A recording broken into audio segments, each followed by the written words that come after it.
Good evening and welcome. This is Ethical Audio. Now, this is going to be a little bit of an educational piece where I really just want to let it play and let my man give you the signs from first-hand knowledge perspective. Here we go. I saw in medical school by Thomas Edison. It said the doctor of the future will give no medicine, but instead will interest his patient in the care of the human frame, in diet, and in the cause and prevention of disease. And one of Thomas's brighter ideas. And when I saw this quote in medical school, I just passed it right on by. I went to the University of Illinois College of Medicine in Chicago, and I was so into becoming a real doctor, and real doctors do real doctor things. They deliver babies, they fix broken arms, they sew up lacerations. That's what real doctors do. And diet was boring stuff. Nutrition, you send them down to the dietitian, and they figure out a 2,000 calorie diet, and don't bother me. And that's how I practiced medicine for the first 8 or 10 years of my career. Well, I have soon, or late, come to realize how important what we eat really is in the creation and prevention of so many of the diseases that we see today. And I'll tell you how I came to those realizations. Now, the North American diet has changed. This is not going to be a technical lecture, but I did want to show you this one graph because there are some very significant lines here. The two top lines, the lavender line and the yellow line, are the amount of plant-based foods that are consumed in the United States and in Canada as well. And this is back in 1909. You can see we were eating a lot of grain products. We were eating almost 300 pounds of wheat and barley and other grain products, and almost 200 pounds of potatoes a year. Look what happened in the intervening 85 years. Our consumption of wheat and grain products have fallen to half of their 1909 level, and our potato consumption has fallen to half of their 1909 level. Look what happened to the amount of fresh foods that we are eating. The amount of milk we consume has more than doubled. Our beef consumption's gone up by 50%, and our chicken consumption's gone up by 280%. We are eating a tremendous amount of animal flesh, and we have essentially exchanged a plant-based diet for a meat-based diet. And the results have been just disastrous for both our health and the environment. Consider how much animal flesh most North Americans eat. In their lifetime, the average meat-eating American is going to eat 15 cows. Going to eat 24 hogs. Alright, y'all, I'm going to be straight up. Now, in college, I remember, I minored in anthropology because I was really interested in that shit. And Archer Daniel Mills, I think is his the corn processor, or he's up there at the top of the food. I mean, like your ConAgras and them. Yeah, he's up there with them. And what I'm trying to get to is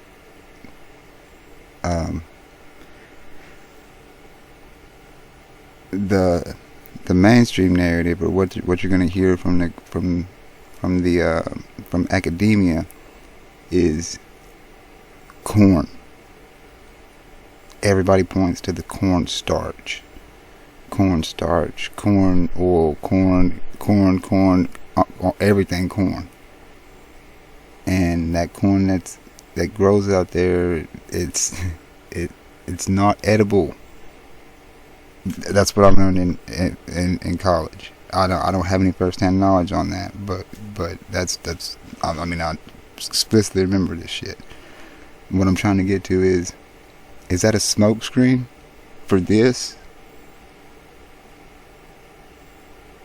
Because we all know that the people used to be a lot more agriculturally geared, self-sufficient, like, they had their own shit, raised their own. food.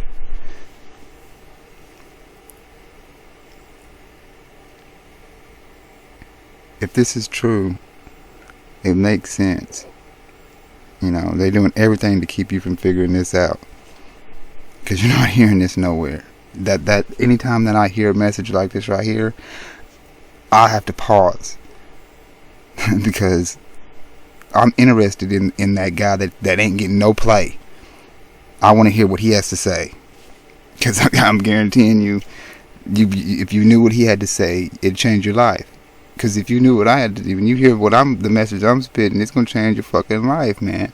You're gonna be forever grateful and happy that you had that happen. You know, but you can poop on a motherfucker all day, and then that's what they hope you do to us. Cause yeah. I mean, the guy with the message is not gonna have a whole lot of views. I'm telling you. I mean, intentionally. They're not gonna let you have no views. You can they don't count your views. You don't get no views. People be watching shit every damn day, and you never know it because they're never gonna show you. They're gonna make you think you ain't getting no views. However they want to do it, that's how they're gonna do it. The 12 sheep. She will eat 900 chickens and 1,000 pounds of assorted animals that either swam in the water or flew in the air. That is a tremendous amount of animal flesh to be pouring through the human bloodstream year after year. No wonder we wind up with clogged arteries and high blood pressure and cancers and a lot of other diseases, and I'll show you how those two are related. Let's talk about the health effects of an animal-based diet. Here it is, the great American dietary catastrophe in all its glory. I grew up thinking this is good food. What's for lunch, Mom? Oh, I got something good for you, son, she'd say. And she would give me some food like this. And my mother didn't know, and your mother didn't know. They didn't know that the sausages and the eggs and the ham were just loaded with fat and cholesterol. And this is a coronary artery thrombosis waiting for some place to happen. Now, what is the effect on your body when you eat food like this? Well, the effect was brought out very dramatically to me about 10 years ago. I was on the cardiovascular anesthesia service. That's the service that deals with people's hearts and blood vessels. And like all good anesthesia residents, I was making my rounds one evening to see my patients for next morning's surgery. And the last patient I was seeing, I pulled back the curtain, and there was Mr. Phillips. Nice fella, but he was just huge. He weighed 290 pounds. And he was booked for a 4-vessel coronary artery bypass procedure. He weighed 290 pounds. 290 was also his systolic blood pressure. It was also his cholesterol level. It was also his blood sugar level. I called him Mr. 290. Nice guy, but really clogged up in his arteries. And because it was late at night, it was too late to call the blood drawing technician up to draw his blood test, I drew his preoperative blood work into a glass tube. And I put it out at the nurse's station, and later I came by to pick up the blood tube and take it down to the laboratory. And when I looked at the tube of blood, I couldn't believe my eyes. When you draw blood into a glass tube and let it sit there for an hour, it separates out into two parts. And the red clot settles to the bottom, and the liquid part of the blood, the serum, rises up to the top. Here you see two tubes of blood, and the tube on the left is normal serum, is normal blood. Here you see the dark red clot. And this golden yellow liquid, this is normal serum. This is what your blood is supposed to look like. But I looked at Mr. Phillips' tube, and it was just shocking. The serum floating in his tube was thick and greasy white. It looked like Elmer's glue. It stuck to the sides of the tube when I shook it. I went back into the room. I said, Mr. Phillips, did you eat before you came to the hospital? He said, yes. I said, what did you have? He said, I had a double cheeseburger and a milkshake. And when he said that, I realized what I was looking at was all the fat in the beef burger, and the butter fat, and the cheese, and the butter fat, and the ice cream, and the butter fat, and the milk had oozed out into his blood and turned his blood fatty. It's a well-known clinical phenomenon. It's called lipemia, and it happens every time you eat a fatty meal. You turn your blood fatty, and your blood stays this way for 4 hours until your liver can clear it out of the bloodstream. If you are like most North Americans and eat bacon and eggs for breakfast and a cheeseburger for lunch and fried chicken for dinner and ice cream for dessert, you're keeping your blood fatty all day. The stuff never clears out of the bloodstream. You keep your blood fatty for 40 years, 50 years, 60 years. What do you think is going to happen to the arteries carrying all that fat? I will show you what happens to the arteries carrying all that fat in a few minutes, but it's a disaster. There's a lot of fat in the North American diet, and it's hidden in most foods. You can see the fat around a T-bone steak, but most of the fat is in the muscle of the animal, and it's hidden in the dairy products. And most of the folks who present food to us don't want us to think about the fat, especially the fast food industry. They really don't want you to think about how much fat is in their burgers and hot dogs, except one chain of fast food restaurants in Los Angeles. There is one burger chain that is very forthright about the reality of the fat content of their diet, and they come right out and tell you clearly on their marquee about the product that they're selling. Now, if you stood outside the exit door of this restaurant or McDonald's or any other fast food restaurant where people are shoveling in their cheeseburgers, if you stood at the exit door with a needle and a syringe in your hand and drew blood on the people walking out the exit door, what you would see is most of the blood would be as fatty as Mr. Phillips' blood tube. They're all in there making the blood fatty. If you ever have a big cheese pizza and a bowl of ice cream afterwards and you feel a little greasy on the inside, because you really are. You really are. Greasy on the inside. Animal fat comes in 3 flavors in the North American diet. It comes in the form of red meat, and the fat is in the meat. It is in the fibers of the animal's muscle, and just trimming off the white fat around the edge of the steak really does not lower the fat and cholesterol content significantly of the meat. So red meat is the #1 source of fat and cholesterol in the North American diet. The second is the yolk of hen's eggs. The egg of a chicken is meant to hatch baby chicks. And the yolk of the hen's egg is one of the most concentrated globs of fat and cholesterol on the planet. It is made to power that baby chicken for 21 days with no other energy. And when you run egg yolks through your bloodstream, you turn your blood fatty, just like Mr. Phillips. And the third source of fat in the North American diet comes from that white fluid that comes out of the udder of a cow. Now, cow's milk is a high-fat fluid exquisitely designed for turning a 65-pound calf into a 400-pound cow in a year. That is what cow's milk is for. Right. Now, whole milk has a butterfat content of 3%. That's the cream that rises up to the top. And you drink a 3% solution of butterfat, you're going to turn your blood fatty, as will a 2 and 1% solution of butterfat. But at the dairy, the butterfat is skimmed off and they concentrate it into huge vats, half the size of this room. And they concentrate the fat to 50, 60, 80, 90% fat. This stuff is so thick you can walk across it. Why do they do that?